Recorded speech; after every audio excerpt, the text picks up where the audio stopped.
जय हिंद, नमस्कार। I hope कि आप सब अच्छे होंगे।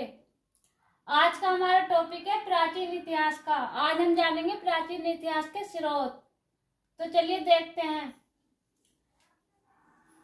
पहला साहित्य स्रोत और दूसरा विदेशियों का विवरण और तीसरा पढ़ेंगे पुरातत्व स्रोत।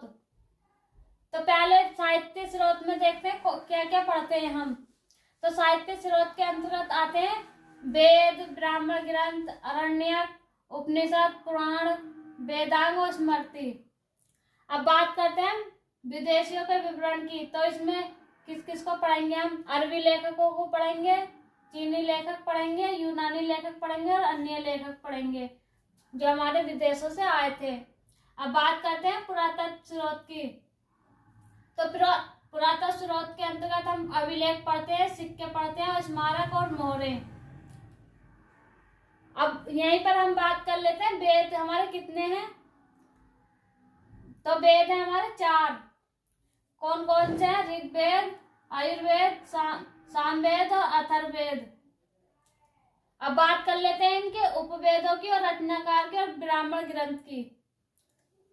तो हम पहले बात करते हैं ऋग्वेद की।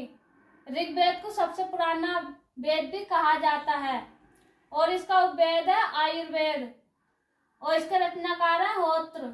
इसके लिखने वाले को हम होत्र कहते हैं। अब बात करते हैं इसके ब्राह्मण ग्रंथ कौन कौन से? कौस्तिकीय और ऐतरेय। अब बात करते हैं यजुर्वेद की। यजुर्वेद का उपवेद है धनुर्वेद और इसके रचनाकार है अथर्वयु और इसका ब्राह्मण ग्रंथ है तैत्तिरीय एवं शतपथ। आगे बात करते हैं हम सामवेद की। तो सामवेद का उपवेद है गंधर्व वेद और रत्नाकार से उदात और ब्राह्मण ग्रंथ है इसका पंचविश एवं जमैनी। अब बात करते हैं हम अथर्ववेद की।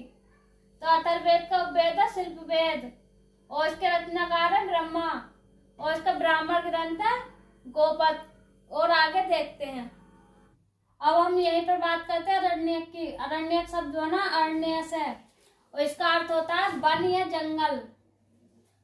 आगे देखते हैं जंगल के शांत वातावरण में लिखे गए हैं ये अरण्यक। यह ज्ञान मार्ग एवं कर्म मार्ग के बीच सेतु का कार्य करते हैं अरण्यक। अब बात करते हैं उपनिषद की या वेदांत की। तो इसका अर्थ होता है गुरु के समीप बैठकर ज्ञान प्राप्त करना। संख्या है इनकी 118 लेकिन प्रमुख है इसमें 13। सबसे प्राचीन है छंदोग्य उपनिषद।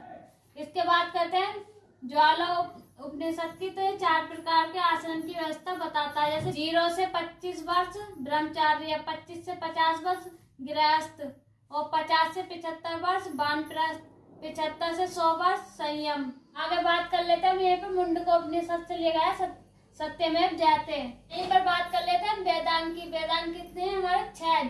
शिक्षा, ज्योति, कल्प, निसल्प, द्वंद्व और व्याकरण। अब बात करते हैं पुराणों की। तो पुराणों की संख्या कितनी थी? 18। और यहीं पर हम देखते हैं सबसे पुराना पुराण कौन सा? मत्स्य पुराण। और यहीं पर हम बात करते हैं विष्णु पुराण की। तो इसमें हमें उल्लेख मिलता है 4 युगों का उल्लेख मिलता है। वो युग कौन कौन से हैं? तो एक है सतयुग, त्रेतायुग, द्वापर युग और कलयुग। अब बात कर लेते हैं यहीं पर मतलब कौन से काल में कौन सा पुराण था। तो बात कर लेते हैं विष्णु पुराण में। विष्णु पुराण में कौन सा काल वंश था? मौर्य काल वंश।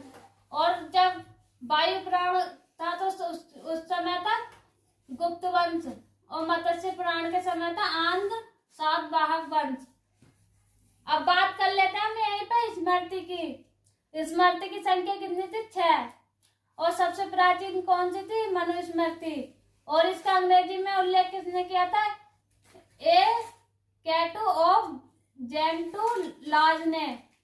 और यहीं पर एक बात याद रखना, नारद स्मृति का संबंध भी गुप्त वंश से है। और अगली वीडियो में देखेंगे आगे की जानकारी। वीडियो अच्छा लगा हो तो वीडियो को लाइक करें, शेयर करें, चैनल को सब्सक्राइब करें और जानकारी के लिए।